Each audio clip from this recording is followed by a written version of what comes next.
नमस्कार दोस्तों, मैं विकास आप सबका स्वागत करता हूं मेरे चैनल में। और आज हाजिर हूं मैं मेरे एक नए एपिसोड में नई कुंडली के साथ। और आज की जो कुंडलियां हैं उसमें मैं सबसे पहले जो कुंडली यहाँ पे ले रहा हूं वो है मिस्टर मोहन जी की। इनकी जो डेट ऑफ बर्थ है वो है 9 अक्टूबर 1996। जन्म समय है 7:25 शाम का और जन्म स्थान है उदयपुर राजस्थान। इनका एक ही प्रश्न था कि गवर्नमेंट जॉब के योग उनकी कुंडली में है या नहीं, अगर हैं तो कब जॉब लगेगी। तो चलते हैं इनकी कुंडली में और यहाँ पे देखते हैं कि इनकी जो लगन कुंडली है उसके हिसाब से इनकी ग्रहों की स्थिति को देख के कि इनकी सच में योग बनते हैं कुंडली में गवर्नमेंट जॉब की या नहीं बनते हैं। ठीक है, अब देखें तो यहाँ पे इनकी लगन कुंडली यहाँ पे मैं देख रहा हूँ। तो लगन कुंडली में जो इनकी कुंडली है वो है मेष लगन की कुंडली। ठीक है, मेष लगन की कुंडली, क्योंकि लगन में ही एक नंबर लिखा हुआ है और एक नंबर की जो राशि होती है वो मेष राशि होती है। तो यहाँ पे इनकी मेष लगन की कुंडली यहाँ पे बनती है। अब ग्रहों की स्थिति हम जान लें तो ग्रहों की स्थिति हम देखेंगे तो लगन में तो कोई ग्रह बैठा नहीं हुआ है, द्वितीय भाव में भी कोई ग्रह नहीं बैठा हुआ, तृतीय भाव में भी कोई ग्रह नहीं बैठा हुआ है, चतुर्थ भाव में मंगल विराजमान है। अब चतुर्थ भाव में मंगल विराजमान है और कर्क राशि में है, तो कर्क राशि में मंगल जो है वो नीच का हो जाता है। तो नीच का मंगल यहाँ पे बैठा है। उसके बाद देखें तो इसके बाद पंचम भाव में शुक्र और चंद्र की युति बनी हुई है। उसके बाद देखें सूर्य बुध और राहु जो हैं वो विराजमान है षष्ठम भाव में, बुध की राशि कन्या में। और उसके बाद गुरु जो हैं वो अपनी ही स्वराशि में बैठे हुए हैं भाग्य के भाव में, नवम भाव जिसको बोलते हैं। और शनि जो हैं और केतु दोनों की युति बनी हुई है 12वें भाव में, गुरु की राशि मीन में। तो ये ग्रह स्थिति यहाँ पे बनी हुई है।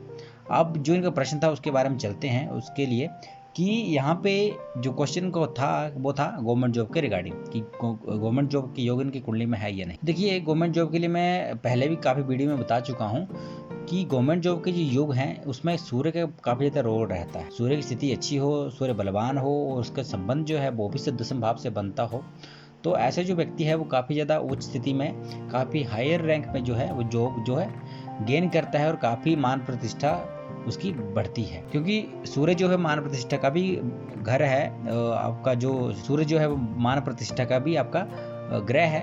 और साथ साथ में गवर्नमेंट जॉब के योग भी सूर्य से काफ़ी ज़्यादा देखे जाते हैं। सूर्य जो है वो काफ़ी ज़्यादा हेल्प करता है, ये काफ़ी ज़्यादा योग बनाता है गवर्नमेंट जॉब के रिगार्डिंग। अब चले यहाँ की कुंडली में, तो देखो यहाँ की इनकी कुंडली में सबसे पहले सूर्य की स्थिति देखते हैं। तो सूर्य जो है वो पंचम भाव के स्वामी है जो कि षष्ठम भाव में बैठे हुए हैं बुध की राशि में, बुध के साथ बैठे हुए हैं। बुध के साथ बैठने के साथ यहाँ पे बुध आदित्य योग बनता है, लेकिन यहाँ पे सूर्य ग्रहण दोष का भी निर्माण हो रहा है क्योंकि राहु साथ में है, तो ग्रहण दोष निर्माण हुआ है। और साथ में एक चीज़ और देखी जाए तो मंगल भी यहाँ पे अपनी नीच राशि में बैठे हुए हैं। मंगल की बात करूँ तो मंगल जो है वो 24 डिग्री पे हैं, वृद्धावस्था में जा चुके हैं, लेकिन फिर भी नीच के रहते हैं क्योंकि 28 डिग्री तक मंगल जो है वो नीच के रहते हैं। 27-28 के जो मंगल हैं वो नीच के रहते हैं कुंडली में किसी भी अपनी नीच राशि में। तो मंगल की दृष्टि भी यहाँ पे नीच राशि की जो दृष्टि है, मंगल नीच का हुआ तो यहाँ पे दृष्टि जो है वो अपने कर्म भाव में डाल रहा है, अपने उच्च राशि में डाल रहा है और कर्म भाव में डाल रहा है। तो दिक्कत थोड़ी यहाँ पे हो सकती है। पहली बात कि आपको जो है मानसिक परेशानियाँ और शारीरिक परेशानियाँ आपको लगती हैं। ठीक है, और आपका जो पेट से रिलेटेड जो दिक्कत है वो देखने को मिलती है, साथ साथ में आपके जो ब्लड से रिलेटेड दिक्कत भी आपको देखने को मिलेगी। ठीक है, और बात करें जैसे मंगल की, तो देखो मंगल जो है वो नीच का हो तो यहाँ पे दिक्कत करेगा। लग्नेश ही नीच का हो गया तो दिक्कत आती है। साथ में लग्नेश अगर नीच का हुआ तो लग्नेश ऐसा ग्रह होता है जो कि काफ़ी ज़्यादा हेल्प करता है किसी भी योग के निर्माण में। तो यहाँ पे अगर बात करूँ मैं गवर्नमेंट जॉब की, देखिए सूर्य भी यहाँ पे देखें तो सूर्य पंचम भाव का स्वामी है, लेकिन वो कहाँ बैठा हुआ है, राहु ऋण शत्रु के भाव में। हालांकि बुध के साथ बैठा हो, लेकिन राहु के साथ युति बनाने के साथ वहाँ पे ग्रहण दोष बना तो सूर्य भी यहाँ पे नेगेटिव हो गए। ठीक है, तो सूर्य को भी आपके पिता का स्वास्थ्य खराब रहेगा, पिता से अनबन रहेगी, तो वो दिक्कतें जो हैं वो आ सकती हैं। उसके साथ यहाँ पे देखें तो गुरु जो है वो भाग्य के भाव के स्वामी हैं और आपके 12वें भाव के स्वामी हैं, जो कि गुरु खुद अपनी ही राशि में बैठे हैं, त्रिकोण भाव में बैठे हैं, कोई दिक्कत नहीं। ये आपके जो है वो काफ़ी अच्छे प्रभावशाली जो ग्रह है और काफ़ी ज़्यादा आपके जो कारक ग्रह हैं वो यहाँ पे देखने को मिलेंगे आपको गुरु के। तो गुरु की बात, गुरु 16 डिग्री पे बैठे हुए हैं शुक्र के नक्षत्र पे, तो शुक्र के नक्षत्र में बैठे हैं तो ये आपके पंचम भाव का भी रिजल्ट देंगे यहाँ से। अब शुक्र की बात करें तो शुक्र वैसे तो लग्नेश के शत्रु होते हैं, और देखें तो यहाँ पे जो शुक्र हैं जो आपके मेष लगन में शुक्र जो है वो कारक ग्रह नहीं रहते हैं, कारक नहीं होते। तो पहली बात कि वो दूसरे भाव के स्वामी हैं, सप्तम भाव के स्वामी और लग्नेश के हिसाब से देखा जाए तो लग्नेश के शत्रु भी वो रहते हैं। तो शुक्र भी यहाँ पे योग कारक नहीं बोलूँगा मैं। और उसके बाद वैसे भी वो अपने शत्रु राशि में बैठे हुए हैं। और देखो यहाँ पे सूर्य का स्थिति अच्छी नहीं है, आपके लग्नेश की स्थिति अच्छी नहीं है, तो यहाँ पे दिक्कत जो है वो आपको आ सकती है। तो आपको जॉब जो है वो प्राइवेट जॉब ही आपको मिलेगी, प्राइवेट जॉब में ही आप पैसा कमाओगे। और गवर्नमेंट जॉब के जो चांसेस हैं वो नहीं है, कुंडली में इतने योग नहीं है कि वो लग जाए, ठीक है। तो वो थोड़ी आपको परेशानी आ सकती है। इसके अलावा आप जो है अपने गवर्नमेंट अपना जो काम है, अपने जो आपने सीखा हुआ है या आपको कोई स्टडी की हुई है उसके हिसाब से आपका काम करते हो तो उसमें आपको फ़ायदा मिलेगा। गवर्नमेंट जॉब के योग कुंडली में मुझे दिख नहीं रहे हैं। ये था आपका क्वेश्चन। आप बात करते हैं अगली कुंडली की। तो अगली जो कुंडली थी वो भेजी हुई है मुझे, तो मैं जो कुंडली इन्होंने भेजी हुई है वही आपको दिखाऊंगा और वही उसी से आज जो प्रेडिक्शन है वो हम यहाँ पे करेंगे। तो चलते हैं, देखते हैं उस कुंडली को। ये जो कुंडली मुझे भेजी हुई है वो सुरजीत जी ने भेजी हुई है। इनकी जी कुंडली यहाँ पे बनी हुई है और यहाँ पे हम देखेंगे ये सारी की सारी इनकी कुंडली है। यहाँ पे इनके सारे जो ग्रहों के जो मान दिए रहे हैं, यहाँ पे मान दिए हुए हैं, अंश कला विकला सब दिए हुए हैं।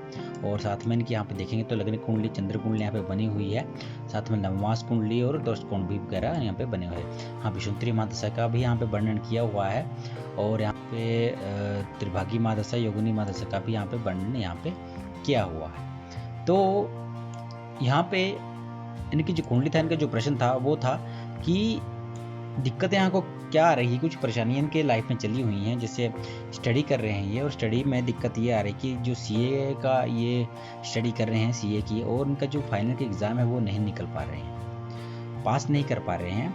और उसके बाद ना ही कोई नौकरी ना ही कोई पैसा, तो वो दिक्कतें यहाँ पे इनको चली हुई है। और क्वेश्चन इनका ये था एक कि मैं कैसे क्या करूँ कि जो मेरा जो टाइम है, जो मेरा कुछ अच्छा होना स्टार्ट हो जाए। तो चलो देखते हैं कि कुंडली में क्या ऐसी स्थिति इनके ग्रहों की बनी हुई है। तो यहाँ पे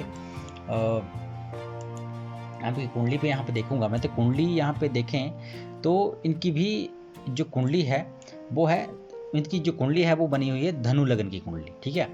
9 नंबर लिखा हुआ है और 9 नंबर की राशि जो है वो लग्न में है, तो इनकी धनु लग्न की कुंडली यहाँ पे बनती है। और यहाँ पे आप देखोगे कि चंद्र और मंगल जो है वो विराजमान है धनु राशि में, लग्न में ही विराजमान है।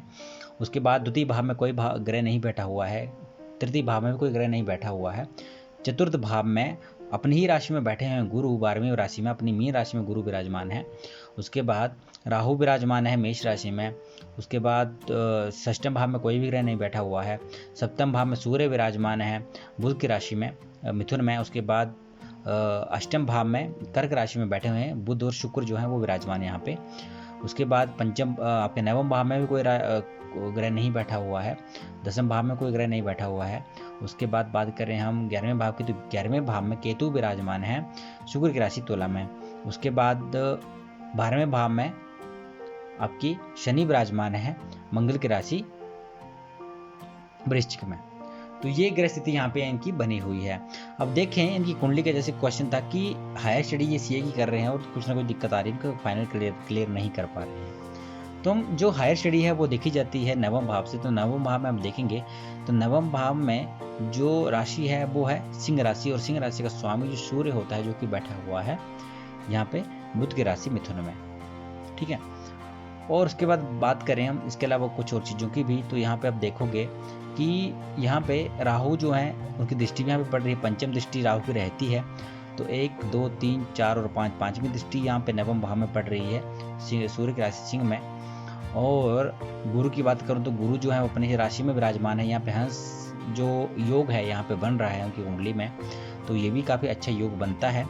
अब बात करें नौकरी की, तो वैसे गवर्नमेंट जॉब के भी आपके योग बनते हैं, पर यहाँ पे अंश यहाँ पे देख लेता हूँ कि कौन कितने अंश पे है गुरु, जो आपका लग्नेश है वो कितने अंश पे। तो यहाँ पे गुरु जो है वो यहाँ पे अंश में 0 अंश पे बैठे हुए हैं, और 0 अंश पे अगर लग्नेश बैठा है तो आपको चाहे नौकरी हो, चाहे शिक्षा स्थान हो, चाहे किसी भी फील्ड में आप जाओगे तो दिक्कत परेशानी आपको सामना करना पड़ेगा। क्योंकि लग्नेश का कमज़ोर होना कुंडली में बहुत ज़्यादा दिक्कत क्रिएट करता है इस चीज़ के लिए कि आपकी कुछ चीज़ें बनते बनते रह जाएंगी। आपका अगर जॉब के लिए जाते हो तो जॉब के इंटरव्यू के साथ आप वहाँ पे हर चीज़ क्वालिफाई करने के बाद जो है एंड टाइम पे आपको निराशा हाथ लगती है, चाहे वो जॉब से रिलेटेड हो, चाहे आप स्टडी से रिलेटेड हो। तो ये दिक्कतें जो हैं वो आती हैं। तो आपके लिए कि एक चीज़ बताना चाहूँगा मैं कि आप लग्नेश को अच्छा करने के लिए गुरु का जो रत्न है वो आप धारण कर सकते हो।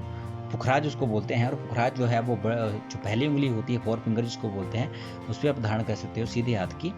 तो उससे जो आपका लग्नेश है वो बलवान बनेगा। तो जब बलवान होगा तो बाकी जो ग्रह हैं वो भी अपने हिसाब से काम करना स्टार्ट कर देंगे। ठीक है, तो यहाँ पर स्थिति जो है उस तरीके से बनी हुई है। तो आप ये चीज़ें करिए, आपका जो चीज़ें यहाँ पे फंस रही हैं, जब जॉब से रिलेटेड है चाहे पैसे से रिलेटेड है, वो सारी तभी बनेगी जब आपकी जो यहाँ पे ये लग्नेश मजबूत होगा। जैसे धन भाव की बात करें तो धन भाव का स्वामी, आपका जो धन स्थान है उसका स्वामी जो शनि है, जो कि वृश्चिक राशि में बैठा हुआ है व्यय के भाव में। तो सेविंग के दिक्कत आपको आएगी, और शुरू से ही रही आपको, और आगे भी आती रहेगी, इसमें थोड़ी दिक्कत है। और रही बात आपकी आय की, ये तो होगी धन भाव का स्वामी, धन भाव की बात। और बात करें अगर आय के भाव की, तो आय भाव का जो स्वामी है वो शुक्र है, जो कि बैठा हुआ आपके अष्टम भाव में। तो आपके आय से रिलेटेड भी आपको परेशानी और दिक्कतें आपको आने स्टार्ट हो जाएंगी, वो तो पहले से आ रही हैं। तो वो इसलिए क्योंकि शुक्र जो है वो अष्टम भाव में चले गए, और अष्टम भाव में जाने से वैसे तो देखा जाए तो यहाँ पे विपरीत राजयोग की स्थिति भी यहाँ पे बन रही है शुक्र की। तो आय भाव का दिक्कत तो फिर भी आपको रहेगी, आय की दिक्कत रहेगी, क्योंकि यहाँ पे जो विपरीत राजयोग बना वो आपके नेगेटिव जो प्रभाव है इन भाव से रिलेटेड उसको कम करेगा। ठीक है, इसके अलावा अगर बात करूँ मैं शुक्र की आय भाव का, तो आय भाव में दिक्कत है। बात करूँ अगर यहाँ पे केतु, तो केतु भी विराजमान है। केतु वैसे तो देखा जाए तो यहाँ पे तत्कालिक मैत्री में ही देख सकते हैं इसको, कि केतु जो है यहाँ पे सप्तम शुक्र की राशि में क्या यहाँ पे फल देने वाले हैं। ठीक है, फिर यहाँ पे कुंडली जितनी मुझे भेजी हुई है उस हिसाब से यहाँ पे दिया नहीं हुआ है कि तत्कालिक मैत्री वगैरह, ये छोटी सी कुंडली यहाँ पे बनी हुई है, पूरी कुंडली नहीं है ये। पर फिर भी जो भी यहाँ पे बना हुआ है उस जिससे मुझे देखने में पता लग रहा है, तो यहाँ पे दिक्कत इनकी लग्नेश की मुझे दिख रही है यहाँ पे। और साथ में कुछ चीज़ें जो हैं वो भी दिक्कत क्रिएट कर रही हैं आगे धन भाव के रिगार्डिंग और इनके आय के रिगार्डिंग। तो पहले सबसे पहले तो आप ये करिए कि आप जो है लग्नेश को अच्छा करिए। लग्नेश का अच्छा होते ही आपका जो गवर्नमेंट जॉब के भी योग यहाँ पे बनेंगे। तो इन चीज़ों का ध्यान रखिए, वो चीज़ करिए। और साथ अगर आप अभी नहीं ले सकते हैं, क्योंकि जो पुखराज है वो गोल्ड की रिंग में डाला जाता है, तो अगर आप अभी ले नहीं सकते हो तो आप गुरुवार के अगर व्रत करोगे, गुरुवार के व्रत करने के बाद उनकी गुरुवार जो गुरुदेव हैं, जो बृहस्पति देव हैं, उनकी आराधना करेंगे, उनके जो कथा है उनको उसका पाठ करेंगे और केले को पानी देंगे, तो भी आपके जो गुरु का जो प्रभाव है वो आप पर बनेगा और आपको अच्छे यहाँ पे फल आपको मिलेंगे। तो ये चीज़ों का ध्यान रखें और जल्दी ही आपका जो योग है वो बनेंगे और अच्छी आपको जॉब मिलेगी। बस ये उपाय जो आप करिए तभी आपको जो सफलता मिलेगी। तो आज की जो टॉपिक था वो मैं यहीं पे समाप्त करता हूँ। आई होप आपको टॉपिक पसंद आया होगा। इसके अलावा कोई भी क्वेश्चन रहता है जो आप डिटेल में पूछना चाहते तो आप मेरे व्हाट्सएप नंबर पे मेरी अपॉइंटमेंट ले सकते हो मुझसे, तो मैं आपको ये चीज़ें सारी बता दूँगा। तो आज का एपिसोड यहीं पे समाप्त करता हूँ। आज के लिए इतना ही, धन्यवाद।